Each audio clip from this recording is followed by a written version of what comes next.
Good morning. ప్రభువైన యేసుక్రీస్తు వారి పరిశుద్ధ నామములో అందరికీ శుభాలు. ఈరోజు మన అనుదిన ఆత్మీయ ఆహారంగా ఫిలిప్పీలకు రాసిన పత్రిక 3వ అధ్యాయం 13వ వచనంలో పౌలు గారి మాటలను ధ్యానించుకుందాం. సహోదరులారా, నేను ఇదివరకే పట్టుకొని ఉన్నానని తలంచుకున్నాను. అయితే ఒకటి చేయుచున్నాను, వెనుక ఉన్నవి మరచి ముందున్న వాటి కొరకై వేగురపడుచు. పౌలు భక్తుడు చెప్పిన మాట, వెనుకున్నవి మరచి ముందున్న వాటి కొరకే వేగురపడుట అనే విషయాన్ని ఈరోజు మనం ధ్యానించుకుందాం. మన జీవితంలో జరిగిపోయిన వాటిని తలంచడం మానేసి మనం చేయవలసిన వాటి మీద దృష్టి ఉంచడం అనేది మనకి ఎప్పుడూ మంచిది. అయితే జరిగిపోయిన వాటిని కొన్ని మర్చిపోదామన్నా మర్చిపోలేని పరిస్థితుల్లో ఉంటూ పాస్ట్లోనే స్టక్ అయిపోయి ఫ్యూచర్ని నెగ్లెక్ట్ చేస్తూ ఉంటాం. ఆ యొక్క జరిగిపోయిన వాటి దగ్గరే మనము ఉండిపోతాం. దాని గురించి ఎక్కువ చింతిస్తాం, ఆలోచన చేస్తూ ఉంటాం. చేయవలసిన వాటిని మనం నిర్లక్ష్యం చేస్తూ ఉంటాం. అది మంచిది కాదు. ఏ విషయాల్లో మనము జరిగిపోయిన వాటిలో మనం ఉండిపోతామో చూస్తే ముఖ్యంగా 3 విషయాలు. ఒకటి, మన ఫెయిల్యూర్స్. జీవితంలో ఓటమి అనేది సర్వసాధారణం. ఆ ఫెయిల్యూర్ని మనం ఎంత త్వరగా మర్చిపోగలిగితే అంత త్వరగా మనం భవిష్యత్తులో ముందుకు వెళ్ళగలం. గొప్ప గొప్ప దైవ సేవకులు కూడా కొన్ని ఫెయిల్యూర్స్ని ఎదుర్కొన్నారు. యేసుక్రీస్తు ప్రభు యొక్క 12 మంది శిష్యుల్లో ప్రధానుడైనటువంటి పేతురు, యేసు ప్రభు గురించి చాలా పెద్ద పెద్ద మాటలు మాట్లాడిన పేతురు 12 గంటలు తిరగకుండానే ఈయనెవరో కూడా నాకు తెలియదని చెప్పి యేసు ప్రభు గురించి 3 సార్లు బొంకాడు ఆయన. ఆ ముందు రోజు రాత్రి నీ కొరకు నా ప్రాణం పెట్టేస్తానన్నాడు ఆయన. పేతురు గారి జీవితంలో అది ఘోరమైనటువంటి ఓటమి, ఘోరమైనటువంటి పాపము. కానీ అక్కడే ఆయన ఉండిపోలేదు.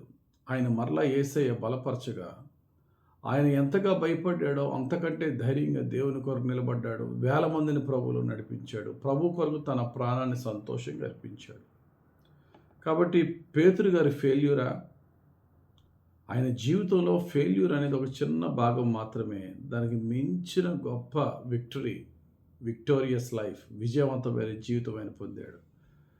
కనుక దేవుడు కొన్నిసార్లు మనల్ని ఫెయిల్యూర్ గుండా నడిపిస్తాడు. ఎందుకంటే దాన్ని గుర్తుపెట్టుకోమని కాదు, దాని నుండి పాఠాలు నేర్చుకుని ఇంకో గొప్ప విజయం పొందుకోమని. కాబట్టి మన జీవితంలో ఏమైనా ఫెయిల్యూర్స్ ఉన్నాయా? దాంట్లోనే నువ్వు ఉండిపోద్దు, అందులోంచి బయటికి రా. వెనుకున్నవి మరిచి ముందున్న వాటి కొరకు వేగురపడు. రెండోది, మనం మర్చిపోదామన్నా మర్చిపోలేనిది ఏంటంటే మనకి జరిగిన అవమానం.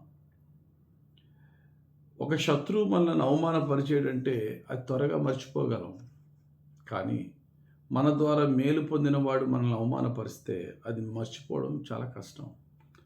అది సామాన్యులమైన మనకే కాదు, గొప్ప గొప్ప దైవ సేవకులే జరిగిన అవమానంలోనే ఉండిపోతూ బాధపడుతూ కృంగిపోతూ ఉన్న సందర్భాలు బైబిల్లో ఉన్నాయి. బెస్ట్ ఎగ్జాంపుల్, దైవ సేవకుడైన సమూయేలు ఒక సామాన్యుడైనటువంటి సౌల్ని రాజుగా చేస్తే ఆ రాజు పెద్దవాడై గొప్పవాడైన తర్వాత ఈ దైవ సేవకుని అవమానపరిచిన అవమానానికి కృంగిపోతూ ఉన్నాడు భక్తుడైన సమూయేలు. అటువంటి సమూయేలుతో దేవుడైన యెహోవా అంటాడు, సమూయేలు, ఎందుకయ్యా ఆ యొక్క సౌలుని గురించి అలా దుఃఖపడుతూ ఎంత కాలము నువ్వు అలా ఉంటావు అంటారు. 1 సమూయేలు గ్రంథం 16వ అధ్యాయం 1వ వచనంలో అంతటి యెహోవా సమూయేలుతో ఎలాగూ సెలవిచ్చాను, ఇశ్రాయేలు మీద రాజుగా ఉండకుండా నేను విసర్జించిన సౌలును గూర్చి నీవు ఎంతకాలం దుఃఖింతు? How long you keep on weeping for that person. ఆ వ్యక్తి నిమిత్తం అలా ఏడుస్తూ దుఃఖిస్తూ బాధపడుతూ చింతిస్తూ టైం వ్యర్థపరచడం ఎందుకు? తైలపు బుడ్డి తీసుకో, తైలంతో నింపుకో, వెళ్ళు, బెత్లెహేం వెళ్ళు, యెష్షయి కుమారులో ఒక కుమారుని అభిషేకించు, సౌలు కంటే గొప్ప రాజుని నేను ఏర్పరుస్తాను. దేవుడు సమూయేలుని ఓదార్చి ధైర్యపరిచి ముందుకు నడిపించాడు. సౌలు చాలా సమూయేలుని బలపరిచి నడిపించాడు. సౌలు విషయంలో సమూయేలు చాలా కాలం కృంగిపోయాడు. ఈరోజు మన ద్వారా మేలు పొంది మనకి హానికరంగా లేకపోతే మనల్ని అవమానపరిచిన వారిని బట్టి మనం కృంగిపోతున్నామా? ప్రభు నేర్పుతున్న పాఠం ఏంటో తెలుసా? Forget about him, forget about her. ఆ వ్యక్తి గురించి మర్చిపో. నువ్వు చేయవలసిన పని ఇంకా చాలా ఉంది. జరిగిన కీడు, జరిగిన అవమానాన్ని బట్టి దేవునికి అప్పగించు. మర్చిపోయి ముందుకు వెళ్ళు. దేవుడు ఇంకా గొప్ప కార్యాలు చేస్తాడు. కాబట్టి మొట్టమొదటిగా మనం మర్చిపోవలసింది ఏంటంటే మన ఫెయిల్యూర్ మర్చిపోవాలా. రెండవది మన అవమానం మర్చిపోవాలా. మనకు జరిగిన అవమానాన్ని మర్చిపోదాం. మూడవదిగా మనకు జరిగిన లాస్. లైఫ్లో లాభాలు ఉంటాయి, నష్టాలు ఉంటాయి. నష్టం వచ్చింది కదా అని చెప్పి ఆ నష్టాన్ని చూసి కృంగిపోవద్దు. నష్టానికి మించిన లాభం దేవుడు ఇస్తాడనే విశ్వాసంతో ముందుకెళ్ళిపోదాం. అన్నిటికంటే అతిపెద్ద నష్టం ఏంటి అంటే మనం చూస్తే డబ్బు కంటే, ఆరోగ్యం కంటే, ఒక వ్యక్తికి బిడల గర్భఫలం కంటే గొప్పది ఏమీ ఉండదు. ఎంత సంపాదించినా పిల్లలకి ఏమన్నా సమకూర్చుకోవాలనే ఉద్దేశంతో తల్లిదండ్రులు ప్రయాసపడుతూ ఉంటారు.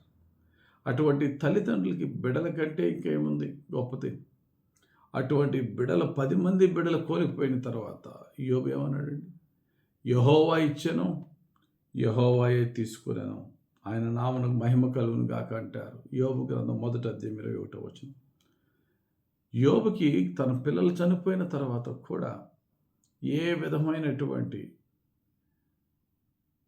విశ్వాసములో వెనకడుగు వేయడం అనేది లేదు. కృంగిపోకుండా దేవుని కొరకు నిలబడ్డాడు. ఆ జరిగిన లాస్ అంతేకాదు, తన ఆస్తి అంతా పోయింది. ఏదైనా సరే, ఏమి పోయినా దేవుని మహింపరుస్తూనే ఉన్నాడు. ఈరోజుని మన జీవితంలో కొంచెం డబ్బు పోయిందంటే కొన్ని రోజుల వరకు బెడ్ ఎక్కేస్తారు చాలామంది.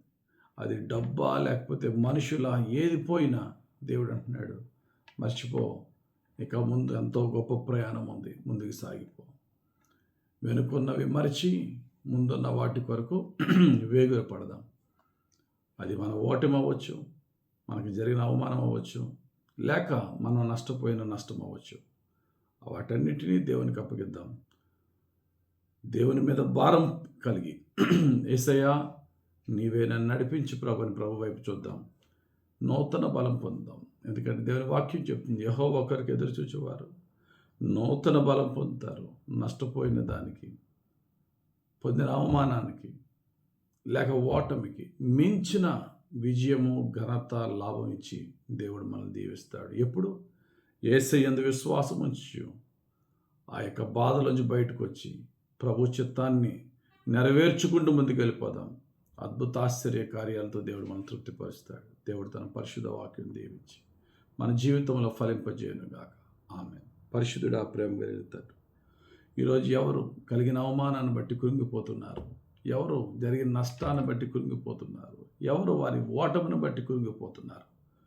వారు వాటిని మరిచి నీ మీద దృష్టి ఉంచి ధైర్యంగా ముందుకు సాగి నీకిష్టమైనది చేస్తూ, నీ చిత్తము చేస్తూ, నీ రాజ్యానికి ఉపయోగపడుతూ, నీ ద్వారా అద్భుతమైన కార్యాలు పొందుకొని నీ గొప్ప మేళ్లను, నీ గొప్ప ఘనతను, నీ గొప్ప విజయాలు పొందుకొని నీకే సాక్షులుగా బ్రతికే భాగ్యం, నీలో సమాధానము, శాంతిని కలిగి జీవించే జీవితం మాకు దయచేయమని యేసుక్రీస్తు ప్రభు పరిశుద్ధ నామంలో ప్రార్థించి వేడుకొంచున్నాము తండ్రి.